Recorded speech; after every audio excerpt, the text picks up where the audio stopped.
como muchas denominaciones u organizaciones que se manifiestan o se dicen ser cristianos, llámese católicos, cristianos, metodistas, bautistas, cualquiera de ellos, y no estoy hablando en contra de las organizaciones que creen legítimamente en la palabra y que profesan la palabra de Cristo, pero estoy hablando de todos aquellos que confían en su religiosidad, que confían en la apariencia, que confían en las acciones, que confían en sí mismos, pero que la presencia de Dios no está ahí.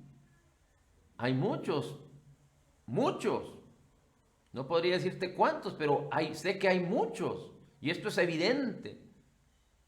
Porque cuando suceden cosas muy importantes que sacuden a la iglesia, recuerda que la iglesia no tiene que ver con una organización, con un nombre de organización, con una denominación. La iglesia, el cuerpo de Cristo, somos todos los creyentes nacidos de nuevo en el mundo. Esa es la iglesia del Señor.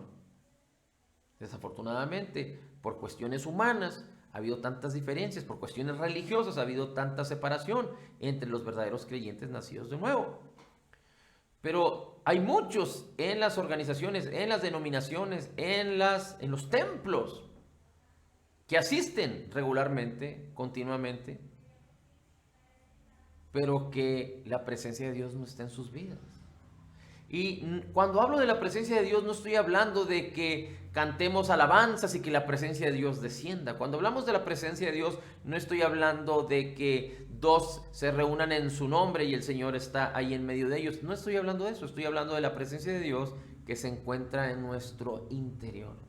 Es decir, cuando un hombre o una mujer es un creyente nacido de nuevo, la presencia de Dios se encuentra en nuestro interior porque un espíritu somos con Cristo. 1 Corintios 6:17 dice, el que se une con el Señor, un espíritu es con Él. Así es que la presencia de Dios mora en nosotros y cuando nos reunimos, cuando alabamos y adoramos, cosas grandes suceden. Pero la presencia de Dios no desciende, la presencia de Dios ya se encuentra en nosotros y se manifiesta entre nosotros. Pero hay muchos que no tienen esa presencia en su interior, que no son nacidos de nuevo, no son de Cristo, no tienen el Espíritu de Dios y aunque vayan a un templo, a una organización, a un lugar de reunión, pero si no tienen el Espíritu de Dios, no son de Cristo. Lo dice la Escritura. Romanos capítulo 8 lo explica también. El que no es de Cristo, el que no tiene el Espíritu de Cristo, no es de Cristo.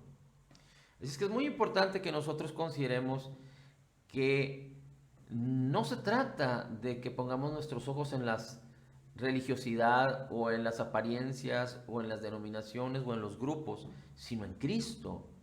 Y que sepamos que Cristo es y debe ser. Cristo es el todo y en todos. Él sostiene todas las cosas con la palabra de su poder, pero Él debe de ser el Señor de tu vida. Él debe ser el centro de tu vida.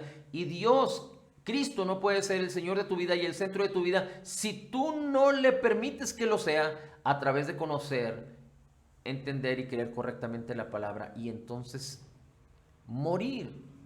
Es decir, permitir que la palabra te transforme cuando renueva tu mente y hace morir tu yo, el que tú te quieras justificar a ti mismo, el que tú quieras usar tus virtudes y tu yo humano para servir a Dios cuando esto no es posible.